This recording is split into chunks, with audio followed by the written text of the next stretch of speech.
तो फ्रेंड्स देखंतु आसिला विद्युत ऑफिस तरफ बहुत बड़ निजुक्ति समस्त कैंडिडेट ओपीटीसीएल रिक्रुटमेंट 2025 रही समस्त कैंडिडेट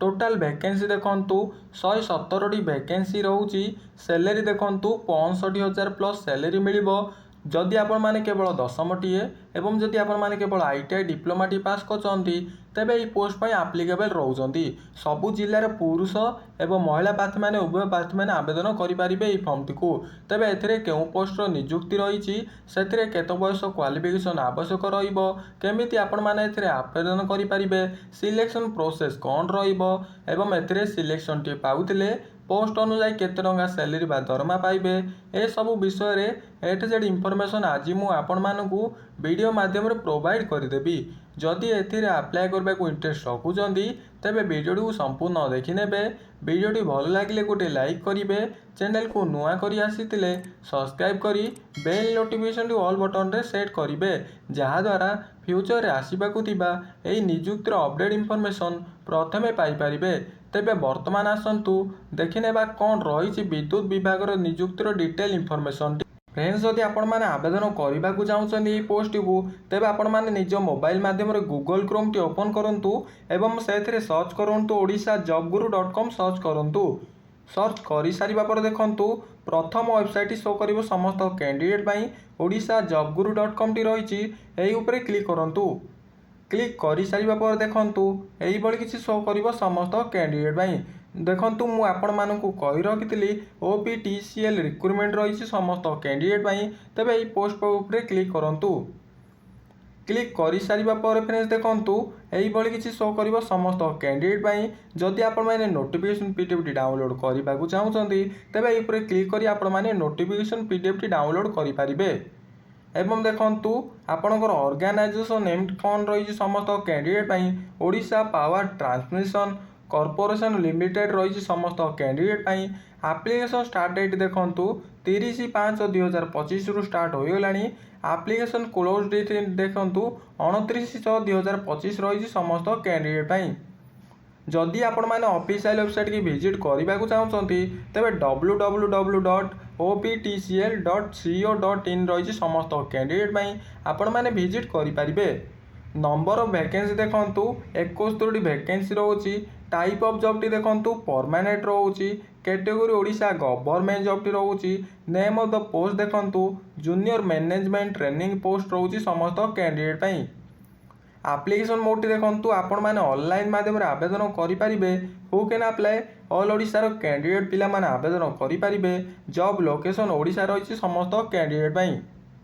तापर देखंतु आपणकर एज लिमिट कौन रोची समस्त कैंडिडेट अंडर 21 रही माने आपण माने जदि आपणकर 20 वर्ष रही तेबे आपण माने आवेदन करि पारिबे एवं देखंतु 20 रु 32 वर्ष रही समस्त एज समस्त कैंडिडेट एज रिलेशन देखंतु एप्लीकेबल गवर्नमेंट रूल अनुसार बहुत भल रही क्वालिफिकेशन देखंतु एजुकेशनल क्वालिफिकेशन कौन रही डिप्लोमा इन इलेक्ट्रिकल रही इलेक्ट्रिकल एवं इलेक्ट्रिकल इंजीनियरिंग रही एवं देखंतु 60% मार्क थिबा पड़िबो समस्त कैंडिडेट एवं देखंतु एससी एसटी पीडब्ल्यूडी कैंडिडेट आपणकर मिनिमम परसेंटेज देखंतु 50% थिबा पड़िबो समस्त कैंडिडेट सिलेक्शन प्रोसेस देखंतु आपणकर कंप्यूटर बेस्ड टेस्ट रहिबो समस्त कैंडिडेट तापर आपणकर गोटे इंटरव्यू रहिबो समस्त कैंडिडेट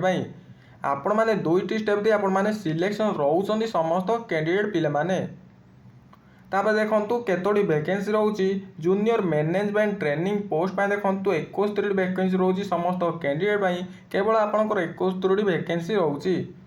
सैलरी देखंतु पे लेवल 4 सैलरी मिलिबो समस्त कैंडिडेट लेवल 1 सैलरी मिलिबो 44,900 रु 1,42,400 पर्यंत सैलरी मिलिबो बेसिक पेडा देखंतु 44,900 पर्यंत सैलरी मिलिबो बेसिक पेडा आपण माने जदि सिलेक्शन रहउचंदी प्रथम मंथ रे आपनकू 44,900 पर्यंत सैलरी मिलिबो समस्त कैंडिडेट एवं सेटा आपनकर बड़ी बड़ी जीवो 1,42,400 पर्यंत आपनकर सैलरी बढ़िबो एप्लिकेशन फीस टी कौन रही देखंतु जदि आपण मानकर एससी एसटी पीडब्ल्यूडी कैटेगरी रहउचंती तेबे आपनकर 590 टंका एप्लिकेशन फीस रहउची समस्त कैंडिडेट एवं जदि आपण माने देखंतु जीएसटी चार्ज रहउची समस्त कैंडिडेट जदि आपण माने यूरल कैंडिडेट रहउचंती माने ओबीसी एससीबीसी एवं देखंतु जनरल कैंडिडेट तेबे आपणकर 1180 टंका रोचे आपणकर एप्लिकेशन फीसटी एवं देखंतु आपणकर सेथिरे 180 टंका आपणकर जीएसटी रोचे समस्त कैंडिडेट पाई जदि आपण माने आवेदन करने चाहते यही प्रोसेस माध्यम आपण माने आवेदन करेंगे एवं देखंतु कौन कौन सब डॉक्यूमेंट दरकार रोची 10th सर्टिफिकेट दरकार रोची 10th मार्कशीट दरकार रोची एस्टिमेट क्वालिफिकेशन माने देखंतु डिप्लोमा सर्टिफिकेट एवं मार्कशीट दरकार रोची कैश सर्टिफिकेट दरकार रोची पीडब्ल्यूडी सर्टिफिकेट दरकार रोची एक्स सर्विसमैन सर्टिफिकेट दरकार रोची एवं देखंतु आईडी प्रूफ माने आपनकर आधार कार्ड पैन कार्ड वोटर परिचय पत्र मध्य दरकार रोची तापर देखंतु आपण माने जदि आवेदन करने चाहते डायरेक्ट ऑनलाइन माध्यम तेबे देखंतु अप्लाई ऑनलाइन लिंक रही आपण माने क्लिक ऊपर क्लिक करंतु तापर आपण माने आवेदन करेंगे जदि आपण माने पीडीएफ डाउनलोड करने चाहते एवं घरे भल भाव बस चेक करने चाहते देखंतु नोटिफिकेशन पीडीएफ लिंक रही आपण माने क्लिक ऊपर क्लिक करंतु आपण माने पीडीएफ डाउनलोड करेंगे एवं घरे भल भाव बस चेक करेंगे जदि आपण माने ऑफिशियल वेबसाइट विजिट करने चाहते देखंतु ऑफिशियल वेबसाइट लिंक रही है क्लिक करंतु आपण माने direct official link T visit करेंगे जदि आपण माने एही भली भाबरे समस्त जॉब रो समस्त मंथ रे समस्त जॉब रो अपडेट जानिबा चाहते देखंतु जॉइन टेलीग्राम ग्रुप रही है क्लिक करंतु आपण माने डायरेक्ट टेलीग्राम रे जॉइन होंतु एवं समस्त अपडेट जानि पारिबे